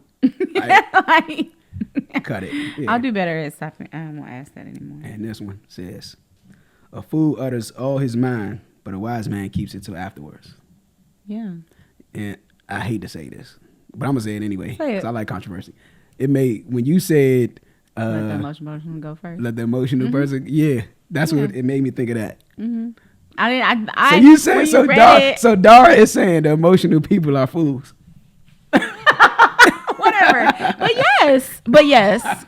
But I've been a fool. Yeah. You know what I mean? Like we can, like, let's just go ahead and do that, right? I'll take it. I'll take the fall. Yeah. Emotional people are fools because they're living in their Ooh. emotions. Emotions are not smart. Yeah. They Emotions, they don't don't think. think. Yeah, they feel. Feelings feel. And they're fleeting. Yeah. So I could feel super happy right now, and in 10 seconds, I can be mad. Mm-hmm. I mean, somebody could literally send me a text, and I can be your immediately whole mad. mood. How is it that I can base everything in that? Matter of fact, let's go even further. You can say, Darah, I don't like that shirt today. Tomorrow, It's all right. you can say, I don't like that shirt. And I can feel completely different about what you said. Yep. Because I might not like my shirt. I just I affirmed might feel it. exactly. Yeah. So if we can change our emotions like that, Mm-hmm. then how can we live there? So yes, you are a fool. If that's the only thing that you function out of is your emotions, Yeah. You are a fool. you are a fool. I've been a yeah. fool though. I So, concur. I stamp that. I stand by that. Yep. So I ain't got no. All right, so- Do you have strategies for arguing? Like a physical. This one thing I stole this from ET also. You know, I listen to ET a lot. Mm-hmm. Him and his wife, I think it's just so funny. He said, and if they gotta have a heated argument, they get in the bed and put their whole body under the covers, and then they had a conversation. Why? So because he's real animated. Oh yeah. So he hands moving, he yelling and everything, hands moving and everything, and she's just like, He even I can't- stands right I to can't make take his. that. Yeah. Yeah, she's like, hey, look, I can't take that. So they agreed to both lay in the bed with the covers so he can't, like burritos, and have a civilized conversation. I think that was so dope though. That's funny. Like because that works for them. Right. Yeah, I love Yeah, it. I love it because it works for them. Right. That's it. and you can't like when somebody is young, picture yourself in the bed like this. I can't stand when you can't. You can't yell like you just can't. You can't. You literally cannot yell. Your body posture and everything, like the setting doesn't permit you to have yes, that. you're right. Yeah, Yeah. And so I was like, dang, that's a dope idea. I need to come up with something like. Yeah, you Yeah. have to do what works for you know what works for your relationship, which you can't make up now because you don't know You who don't you're know. gonna be in a Yeah. marriage with, and that's That's what I just- keep trying to tell people too. Yeah. Like, I'm not gonna be fantasizing how I'm gonna argue with my husband right now when I don't even know who he is. Right. You know what I mean, or how he's gonna argue with me. Yeah. But I will say this: you asked me about do I have strategies for healthy arguments, right, or arguments. Healthy period. arguments. Okay. Yeah, For healthy to arguments, be I able do to have a move strategy. forward collectively for growth. Yeah. So usually, because I know who I am, I usually allow the other person to go. Mm-hmm. There have been times when the other person wanted me to go. What I try to do is I try to be clear and concise with my points. Right. Right. Especially if I've called the meeting. And also I don't expect for if I've called the meeting for somebody else to be able to start first. I don't think that's fair because I'm the one who said we need to talk. I think it's fair if the reason I'm saying we need to talk is because you're bothered, you're the one spewing out everything. I'm gonna say we need to talk. Right. If so that I'm, you can- if I'm, yeah. Okay, I get what you're Yeah. saying. Yes. If I'm the one who's bothering, you're the one who initiates the talk. Then yes, I understand. That would make sense. Yeah, get it on out. But yeah, that's my thing, right? Whoever is bothered, I think that's my strategy. Yeah. Get it out. Ask the person to get out or get it out. But most of the time, I do like when the other person speaks first. And the reason is because I know that myself, I'm able to process things a little bit faster because of the fact that like I'm not trying to win the argument than most people are, right? So I haven't had a lot of dealings where the other person is emotionally intelligent enough to be like, okay, this is this is that, that's that, blah, blah, blah, blah. So they can, they will want me to go first. But most of the time when I do go first, I give it in very clear, concise points. Right. So as to not be all over the place because I know that can be kind of hard to. Yeah. But that's only if I'm out of my emotions too. Right. There have been times when, yeah. I'm always checking my emotions like in the midst of the argument because I'm not immune to like hurtful words or I'm not immune to criticism and all that. So I do, like, I know I might seem like, man, you take it well. Nah, I feel it. Yeah. But I'm always considering like Kinda if something checking rises it. up, I'm always checking. Yeah, I'm always checking it. And if it gets to a point where I'm like, I can't take this, not saying like you're going to say too many criticisms that's going to get me in my feelings or anything, but if I feel like I'm being attacked or I'm feel like I'm not being heard, I'm being overspoken, like you're yelling at her and I feel like it's not going anywhere, I'll separate myself and I'll be like, look, we ain't getting nowhere right now. I need to be by myself, you know, because I don't want to respond. Like everything I say, I mean. And so I don't want to respond to something. I don't want to say something like out of its time. I don't want to say something right now, especially while you're in your feelings and everything and you feeling, and I don't want to say it and because I can't apologize for it because I mean it.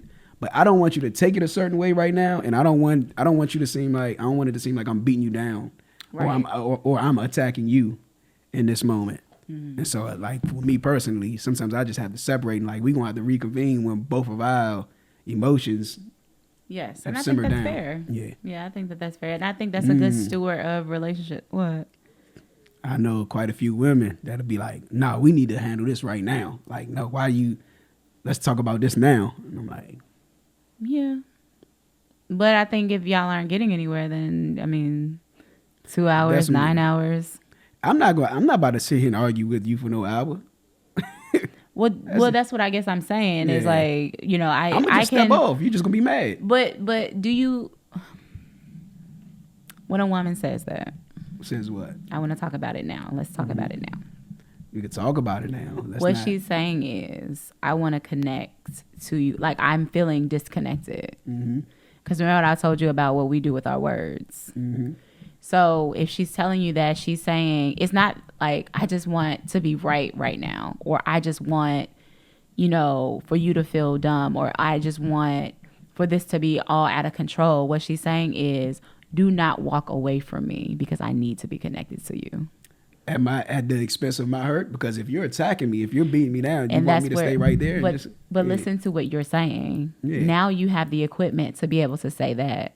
Well, I'm not going to be able to stay here because you're literally trying to cause me pain. So if that's what that means, where you need to connect with me, you want me to be here, you want me to da-da-da-da-da, then you're going to have to change your language. There's going to be something that has to change because right now I'm going to walk away. Oh, that was said. Okay. Not so eloquently like you just said it, but that definitely was said. It was like, look here, man, I'm not about to sit here and keep getting yelled and cursed at. Like that's not going to work for me. Right.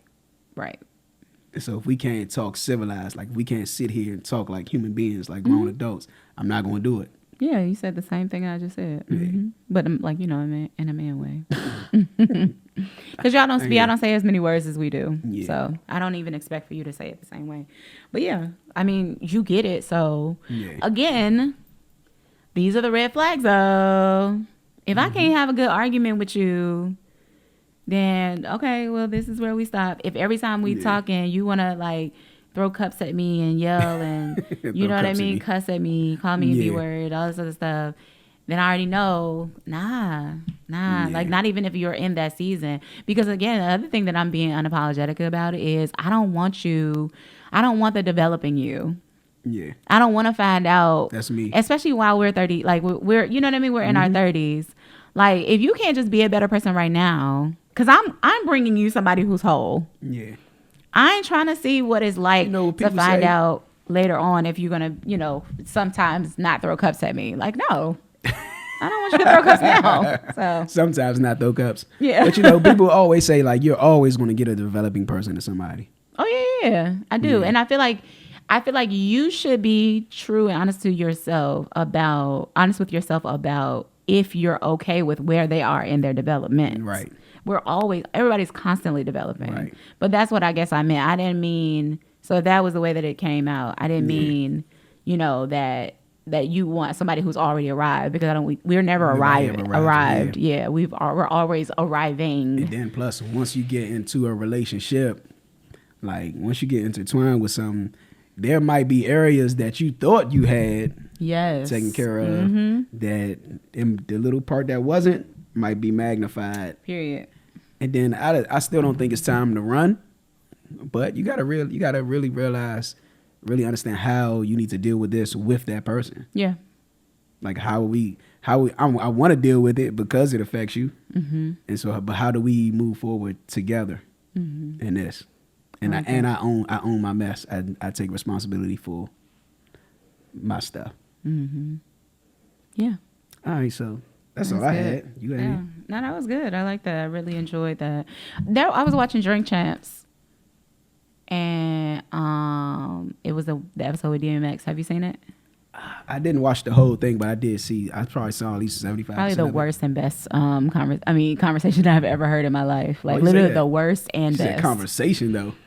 Yes, that I've seen men have. I should say. You wow. probably be like, this is how we talk all the time. But I was like, oh my gosh. But what I liked about what DMX said something that was so profound. He said, when somebody shows you who they are, Believe it. right, believe them. But he said, trust basically yourself and what you see. But he made it. It was more eloquent. I'll probably like put it at the end of this. I lived like a large portion of my adult life by that, and it was because of that Drink Champs episode is recent. It but is. DMX had said something a long time ago, and that's where I had got that from. We said you can trust everybody. He was like, you trust a thief to steal. Yeah, so that's the same thing he said. That's who I got that from. Yeah, but I guess the Drink Champs joint was because that was a bigger platform. Because I don't remember where I seen him say it before. But that's how that changed my mind about a lot of things. And I was like, you can't trust everybody. Yeah. And that's what really broke me down to where I was like, all right, I know that I could trust my brother in this area. I could trust Joaquin like this. I could trust Darah like this. Yep. Yeah. So Yep, I love that. So, all right, what's next? What we got? What's our new topic? you were supposed to open the jar and give it to me, hand it to me. But sorry. Yeah, I didn't make that clear in the episode, but I'm not doing that. All I could right. have gave you background music. So though. you're gonna have to read that. I can do the background music now. Is it strange if a man has only women friends and a woman has only men friends? Okay.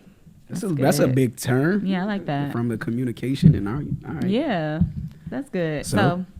So, what's in your head right now? What song? Well, since I was just humming, Oh, Spotty Yachty. yeah. Mm-hmm. Is it So- Spotty or is it Spodioty? Spotty My Spodioty dope delicious angel. It Nah, was a but song you know that- what? It was in my head. What? A house is not a home.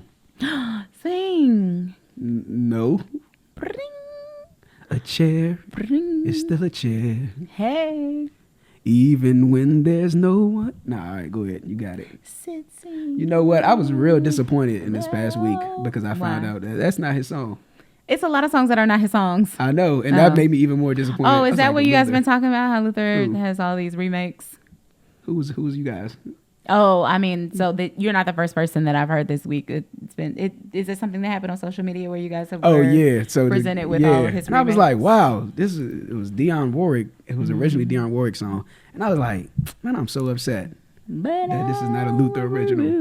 Yeah, he covered quite a few songs. Yes, he did. What's in your head? Though? And wonderfully. And I think what hurt me the most is because that's my favorite Luther song. Ooh, hurt your heart. Yeah.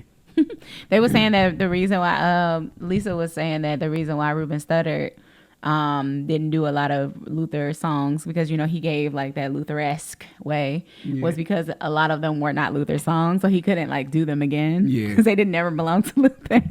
Yeah. So because she was like, I just really I kind of wanted to just like hear him go through like more songs of his. Like, why did he pick that song? Yeah. And she was like, that's because like that was actually his song. It was a cover of a cover. Right. What song is in my head? What's that Womack and Womack song? What's that I what? can't understand that. When he said, Who you say who song? Womack and Womack. Oh, How does it go? What is the name of that song? it's not in your head then. It is in my head. I just only know the song itself. I just can't think of the. Anyway, thank you guys for tuning in to another episode 14. As we wrap up, Yeah, we're wrapping it's up been good the to get back. healthy argument. Yeah, episode, try to see if so- y'all can do it. I don't. Yeah. Honestly, as far as I'm concerned, it's good to practice healthy arguments, but I don't think that it is practical to say that you'll always healthily argue. With that, though, I think that it is important for you to see what does get through. And just be open to getting things wrong, right? Like I'm learning that myself. Like, you don't have to be that hard on yourself if you get something wrong, but be human enough, be forgiving enough of yourself to be able to say sorry, to be able to apologize for getting it wrong, and not placing a whole lot of emphasis there, because you're simply human just like the other person. The other person will get it wrong too at some point. You know, we have to live with so much grace. Give that same grace that you want. Period. Yeah. All right, y'all. We love y'all. Yeah, so Thanks make it for work, tuning man. in. Make it work. Argument or not. Peace. Oh, AJ says I do this like wrong because I show the. They probably used to it by now. She shows the inside of her fingers when she's saying peace. I like it. I know that it's not the you know. That's because you can't do that right either. So just continue to show the inside. Wait, I know how to do it right. You are not hip. No, you don't. Just go ahead. You are such a hater. Just go ahead and give them the 2 in. How you do it? Don't worry, I just did it. They gonna see it. Look at the camera. Let me see you do it again. Nope. Do it. Nope. All right, y'all. Make it work. See y'all later. Peace. Peace.